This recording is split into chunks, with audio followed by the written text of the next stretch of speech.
પૂર પ્રભાવિત રાજ્યો માટે કેન્દ્ર સરકારની મોટી સહાય 2117.85 કરોડના એડવાન્સ એસડીઆરએફ ફંડને મંજૂરી મળી ગઈ છે। ગૃહમંત્રી અમિત શાહે એડવાન્સ ફંડને મંજૂરી આપી છે।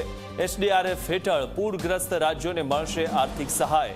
ગુજરાત, મહારાષ્ટ્ર અને અસમ માટે પ્રથમ હપ્તો મંજૂર કરવામાં આવ્યો છે। ગુજરાત, મહારાષ્ટ્રને 500 કરોડની એડવાન્સ સહાય મંજૂર કરવામાં આવી છે। અસમ, ઓડિશા અને હિમાચલ પ્રદેશને પણ ફંડ મળ્યું છે। રાહત બચાવ કામગીરી માટે સરકાર સંપૂર્ણ પ્રતિબદ્ધ છે। ઝડપી રાહત માટે દસ્તાવેજી જરૂરિયાતોમાં છૂટછાટ અપાઈ છે।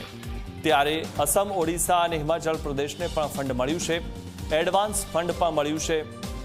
તો રાહત અને બચાવ કામગીરી માટે સરકાર સંપૂર્ણ પ્રતિબદ્ધ છે।